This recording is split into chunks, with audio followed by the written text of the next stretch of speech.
बनाना चाहती है बीजेपी, और साथ ही उन्होंने कहा कि बीजेपी का जो एजेंडा है वो कामयाब नहीं हो पाएगा। फारूक अब्दुल्ला का यह विवादित बयान, उन्होंने कहा कि जम्मू कश्मीर को हिंदू राज्य बनाना चाहते हैं और बीजेपी का यह एजेंडा कामयाब नहीं हो सकेगा।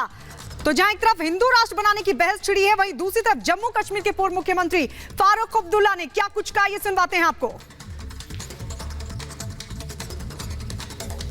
तो फारूक अब्दुल्ला कहते नजर आ रहे हैं कि बीजेपी का एजेंडा है कि कब जो है जम्मू कश्मीर को हिंदू बाहुल्य बना दिया जाए। और इसमें खास बात यह है कि फारूक अब्दुल्ला का यह बयान इस वक्त में आया है जब कोर्ट की तरफ से परिसीमन की जो प्रक्रिया है, जो चुनौती उसे दी गई थी, उसे खारिज कर दिया गया है याचिका को। रिपोर्ट आपको दिखाते हैं।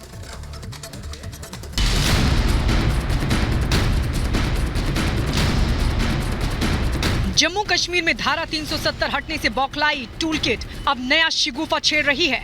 आतंक का सफाया और शांति शायद इन्हें रास नहीं आ रही है, इसलिए ही फारूक अब्दुल्ला अब हिंदू मुस्लिम का राग अलाप रहे हैं। हमें बेवकूफ समझते हैं, हम बेवकूफ नहीं हैं, हम अक्लमंद हैं। हम जानते हैं इनका इरादा क्या है। इनका इरादा ये नहीं होता तो डिलिमिटेशन भी नहीं करते जिस तरह इन्होंने की है।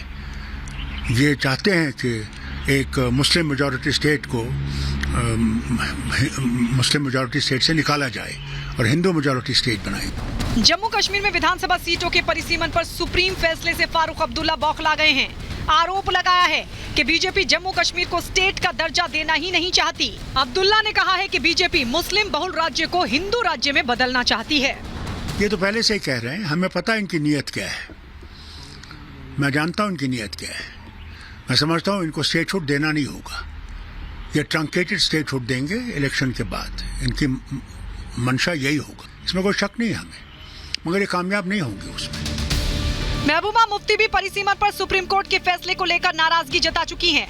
मुफ्ती कह चुकी हैं कि इस फैसले से उनका कोई लेना देना नहीं है, क्योंकि वो परिसीमन आयोग को खारिज करती हैं।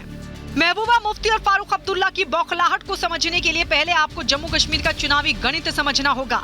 धारा 370 हटने से पहले जम्मू में 37 विधानसभा सीट और कश्मीर में 46 सीट थी। लद्दाख इलाके में 4 सीट थी, यानी कुल सीटों की संख्या 87 थी। परिसीमन के बाद 7 सीट बढ़ी हैं। जम्मू कश्मीर में कुल सीटों की संख्या 90 हो गई। जम्मू में 6 सीट बढ़ाकर 43 की गई। कश्मीर में 1 सीट बढ़ाकर 47 की गई। 9 सीट एसटी के लिए रिजर्व की गई।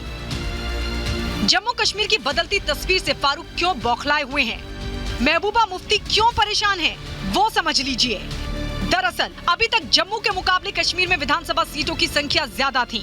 परिसीमन के जरिए जम्मू को कश्मीर के लगभग बराबर राजनीतिक ताकत मिल गई है। अभी तक बहुमत के लिए 44 सीट की जरूरत थी, जबकि मुस्लिम बहुल इलाके वाले कश्मीर में 46 सीटें थी। हिंदू बहुल इलाके जम्मू में 37 सीटें थी।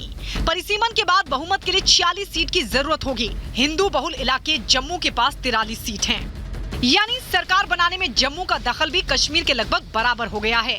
रिजर्वेशन ने भी पीडीपी और नेशनल कॉन्फ्रेंस का गणित बिगाड़ दिया है। हिंदू बहुल इलाके को मिली राजनीतिक बढ़त ने दोनों दलों के नेताओं की नींद उड़ा दी है। पीडीपी और नेशनल कॉन्फ्रेंस आरोप लगा रहे हैं कि जो सीटें बढ़ाई गई हैं वो हिंदू बहुल इलाके हैं, यानी सीधा फायदा बीजेपी को होने वाला है। यही वजह है कि महबूबा मुफ्ती और फारूक अब्दुल्ला को सत्ता हाथ से जाती दिख रही है। Bureau report, Republic Bharat.